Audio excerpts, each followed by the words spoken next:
Okay, guys, so I'm going to be reviewing a comic that was sent to me by my good friend Chris, aka Mount Vernon Kid. Chris, I know you're watching this, so thank you again so much for this. It's probably the best Christmas gift I got the whole year. Like, the whole thing. Like, the whole Christmas season, this is the best thing. That, and let me show you the other things he got me real quick. Got me the King in Black Avengers tie-in and the Planet of the Symbiotes tie-in, but I have that put away. I'm not going to dig that one out, but know that he got that for me. And check this out. Oh, this is heavy. The Marvel Select action figure of The Thing. I'm not even an action figure guy, and I think this is really cool. My question is, where the hell am I going to put it? But no, this is really cool. Thanks for this, Chris, and this. Like I said, best Christmas gifts I got. Yeah, this is really cool. Also really heavy. Very heavy. As Gennaro would say in Jurassic Park, is it heavy? Yeah. Then it's expensive. Put it down. Anyway, so we're going to be talking about my review for King in Black. King in Black, as we all know, was a big event in the Marvel Universe, a Venom-centric event. It's a second-centric, Venom-centric event with absolute carnage, kind of like a prologue to this. So, let's get into King in Black. Now, King in Black is basically what a Marvel event should be. All the superheroes getting together, not fighting each other, but fighting a big threat that is coming to wipe everyone off the face of the earth. And for what it's worth, for 5 issues, it's pretty good. The one thing you gotta hand to Donny Cates is that he knows how to make an event. He knows how to make a fascinating event and a breezy one too. Like, he knows how to make a storyline work. And in 5 issues. I mean, the guy has told, like, big events in miniseries before, so this is no different. So this is the story of Null coming to Earth to wreck house. And wreck house he does. He literally comes in to just gut check the Marvel Universe. As you guys know, he just basically kills the Sentry. Although they do kind of say there's more with the Sentry in the Thunderbolts tie-in.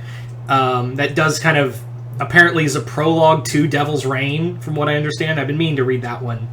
And even though this is a Venom-centric event, this really doesn't follow on Eddie. I mean, Eddie does play a pivotal role in the beginning of this comic, in the end, but for the vast majority, it is Dylan Brock, Eddie's son, is the bigger focus of this book. This is where the main focus of the story really is focusing on Eddie's son Dylan, and working with the other superheroes that remain, fighting Null.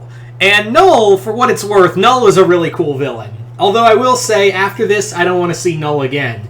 Not because, like, I don't like the character. I just think, like, he's blown his load. I think you've blown the Null and Void load, the Null load enough. Don't make Null the next Batman who laughs. That's like, this was the pivotal moment. Like, this was the epoch for Null. Like, if he comes back now, he's overstayed if Null has overstayed his welcome. But if you know anything in comics, if it's popular, it's gonna come back in some capacity. But yeah.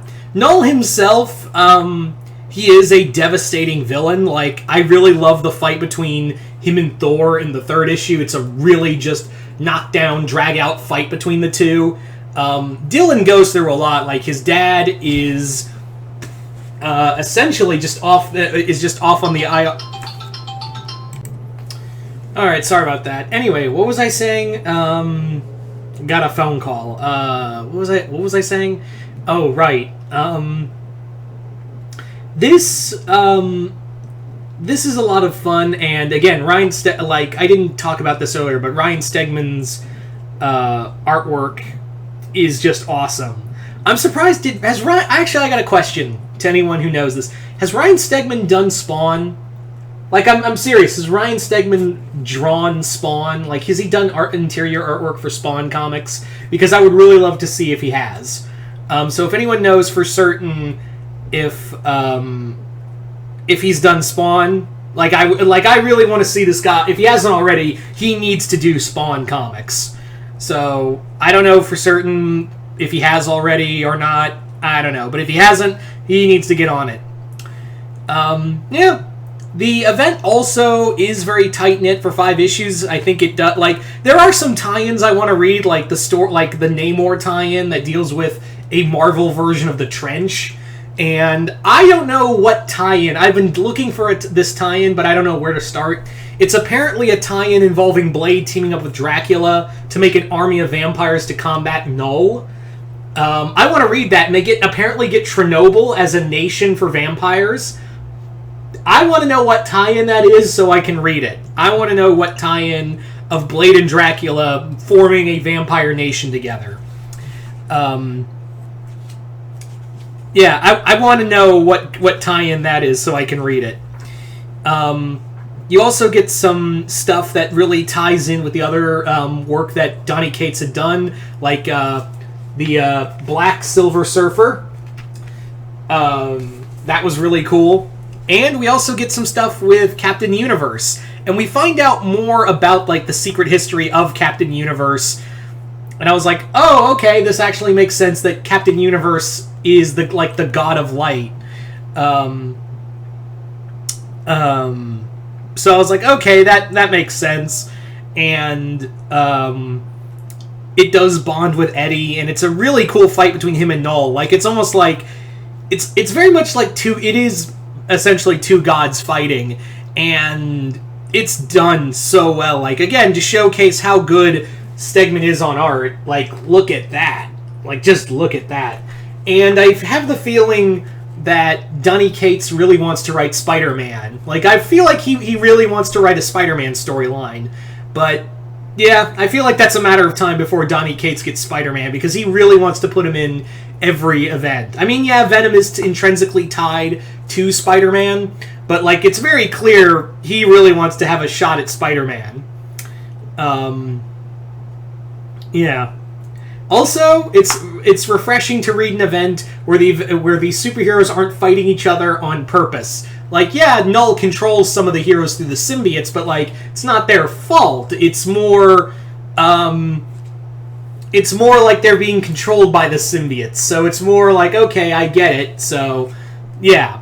Also, the other thing I love is that when Knull's talking, Knull talks like an edgelord. He talks like a 90s edgelord where he's like, I am the void, I am the darkness. And Thor's like, shut the fuck up, dude.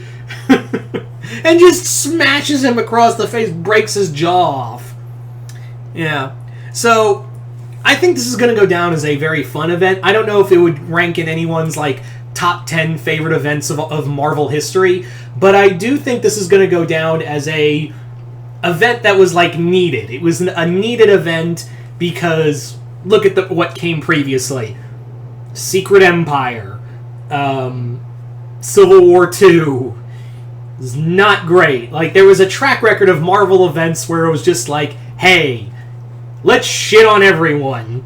Here it's do you like Marvel? Do you like a cool Marvel story that's kind of got some horror elements to it? Here you go. Here's King in Black.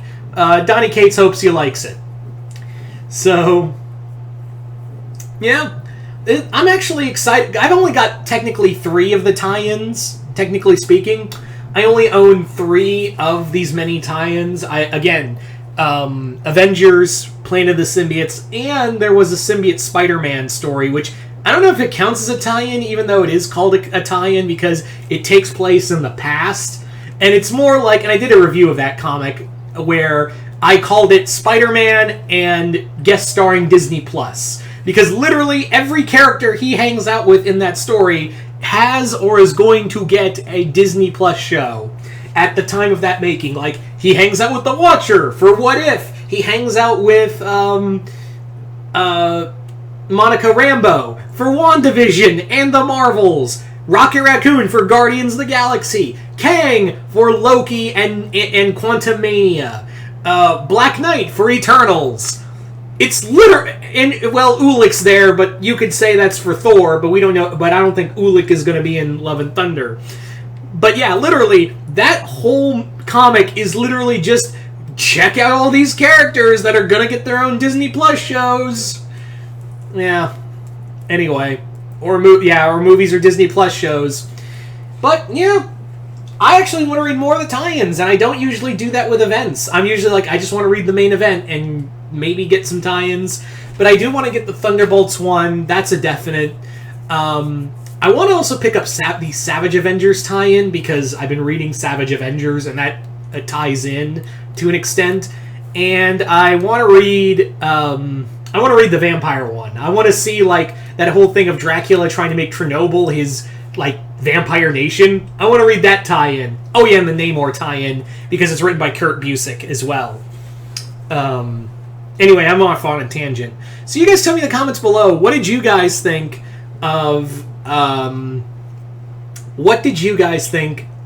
King in Black if you've read it?